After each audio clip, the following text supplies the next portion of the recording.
Olá, tudo bem? Continuando aqui nos comentários ao Código de Processo Civil, neste vídeo nós vamos terminar a temática do incidente de desconsideração da personalidade jurídica. Então, como a gente viu na semana passada, no vídeo sobre os artigos 133 e 134, a gente já sabe agora o que é a desconsideração da personalidade jurídica, quais são os seus requisitos e como se dá a instauração desse incidente e as suas consequências.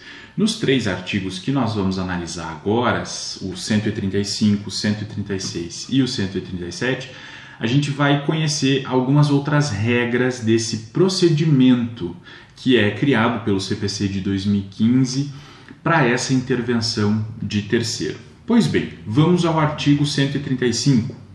Ele disciplina da seguinte maneira: instaurado o incidente, o sócio ou a pessoa jurídica será citado para manifestar-se e requerer as provas cabíveis no prazo de 15 dias.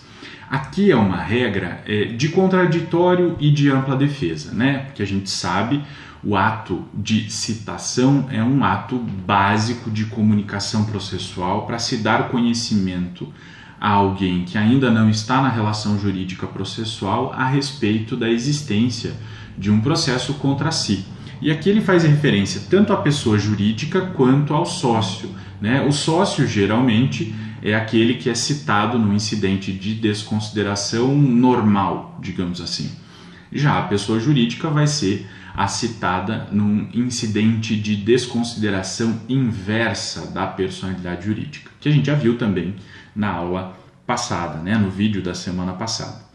E o código quer garantir aqui o direito, né, e o ônus de esse terceiro, que até este momento não fazia parte da relação jurídica processual, de apresentar suas razões de defesa, de produzir as provas. E aqui quando ele fala em produzir, em requerer provas, ele está falando de outras provas que não as provas documentais, né? Porque as provas documentais elas já vão ser juntadas junto com a defesa apresentada pelo terceiro nesse incidente de desconsideração da personalidade jurídica. E aí pode requerer a produção de outras provas, né, se houver necessidade. E aí não há limitação, podem ser provas, além das documentais, podem ser provas orais, perícia, até mesmo inspeção judicial, se for o caso.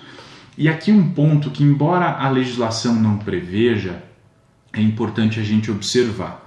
O artigo 135 garante ao terceiro, né, que vai ser chamado por meio desse incidente a compor a relação jurídica processual, garante a ele o direito de produzir a sua defesa e produzir provas.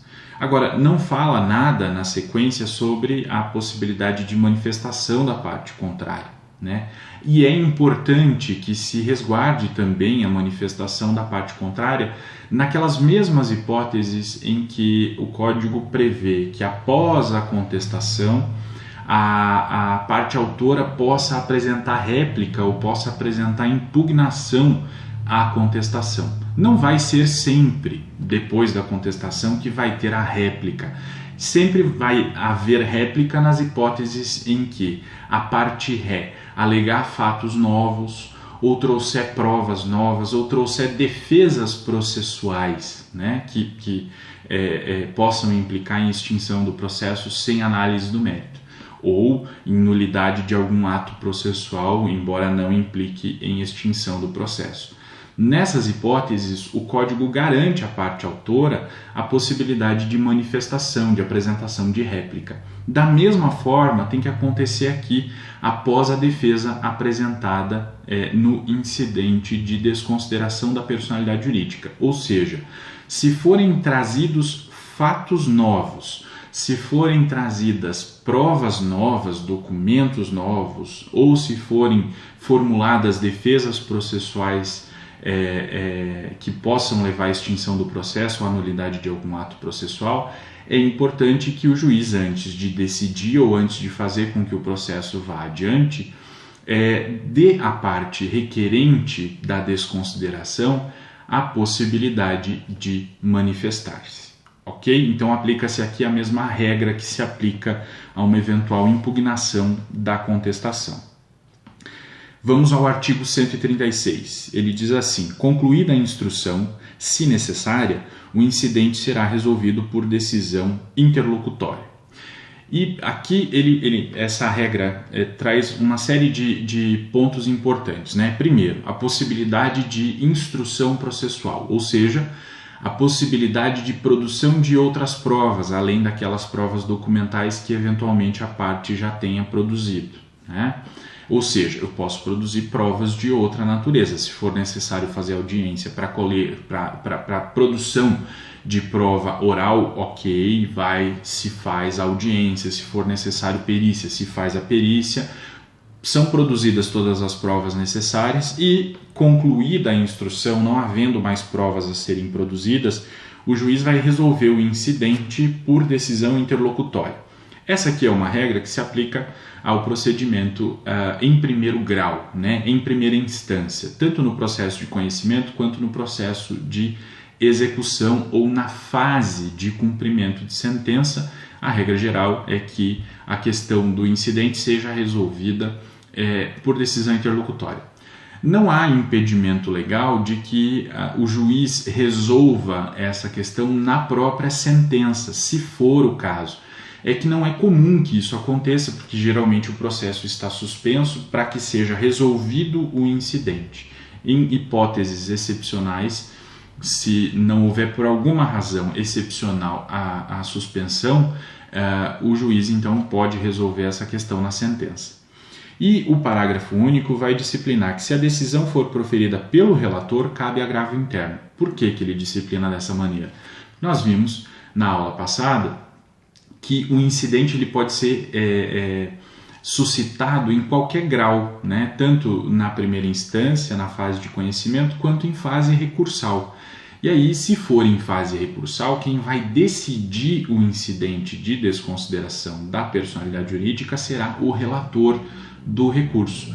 E aí, nesse caso, contra a decisão proferida pelo relator, cabe um recurso que nós chamamos de agravo interno, porque aí eu, a partir daquela decisão monocrática do relator, levo a discussão ao órgão colegiado para que o órgão colegiado possa rever aquela decisão, se for o caso.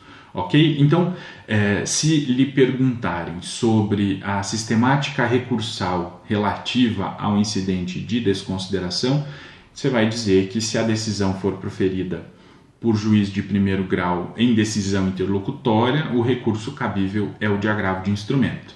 Tem previsão específica lá no artigo 1015, inciso 4 do CPC, sobre o cabimento de agravo de instrumento nas hipóteses de decisão sobre incidente de desconsideração da personalidade jurídica. Se excepcionalmente a questão for resolvida em sentença, daí o recurso cabível, nos termos do artigo 1009, é o recurso de apelação. Já se a decisão for proferida pelo relator em sede recursal, aí o recurso cabível é o de agravo interno, que é previsto pelo artigo 1021 do CPC. Ok? E vamos então, para finalizar a análise aqui, para o artigo 137, que vai disciplinar: acolhido o pedido de desconsideração, a alienação ou a oneração de bens havida em fraude de execução será ineficaz com relação ao requerente. Aqui nós temos a consequência da procedência do pedido de desconsideração da personalidade jurídica. E a consequência é a ineficácia da alienação ou da oneração com relação à parte requerente, ou seja, a parte que requereu a desconsideração da personalidade jurídica vai poder acessar o patrimônio, aquele bem específico que foi objeto de fraude, né? Vai poder acessar aquele bem para satisfazer uma eventual obrigação da qual seja credor. E aqui a gente precisa ter muito claro, né? Muito embora nós estejamos tratando da desconsideração da personalidade jurídica, o seu efeito não é o de matar a pessoa jurídica que tem a sua personalidade desconsiderada. Não. Porque o artigo 50 do Código Civil, quando ele vai estabelecer sobre o efeito disso para a pessoa jurídica, ele vai dizer, olha, a decisão que deferir a desconsideração da personalidade jurídica, ela vai atingir, diz o Código, abro aspas aqui, certas e determinadas relações de obrigações da pessoa jurídica, certo? Não vai ser, não se decreta o fim da pessoa jurídica ao se deferir a sua desconsideração ou a desconsideração da sua personalidade. E mais um detalhe com relação à decisão, e essa aqui é uma questão processual importante, essa decisão que analisa o pedido de desconsideração, ela é uma decisão que se dá com cognição exauriente, porque ela é uma decisão que se dá após ampla defesa e contraditório, só que essa cognição exauriente ela se dá dentro dos limites do seu objeto, né? Dentro daquilo que se está discutindo naquele incidente, que é a existência de um eventual desvio de finalidade, de confusão patrimonial e diz respeito especificamente àquela obrigação que se busca receber por meio daquela relação jurídica processual. Essa decisão vai fazer coisa julgada material, porque ela é proferida com cognição exauriente, ela diz respeito ao mérito, né, da causa, mas nós não podemos expandir os seus efeitos para além daquela certa e determinada obrigação que foi discutida naquele processo, ok? E com isso a gente encerra o tema da desconsideração, aliás, do incidente de desconsideração da personalidade jurídica, porque a desconsideração da personalidade jurídica é um tema de direito material, de direito civil, de direito do consumidor.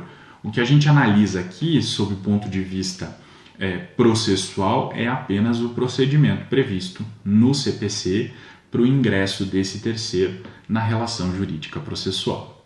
Ok? E com isso ficamos por aqui. Fica mais uma vez o convite para você deixar o seu like, compartilhar esse vídeo por aí, chamar mais gente para conhecer o canal e para que esse canal continue sempre crescendo e a gente possa permanecer por aqui sempre juntos, estudando o processo civil e desvendando todos os segredos do Código de Processo Civil.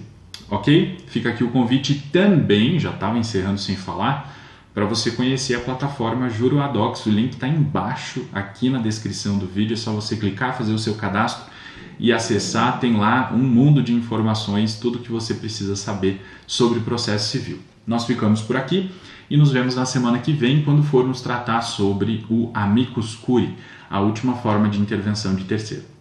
Até mais!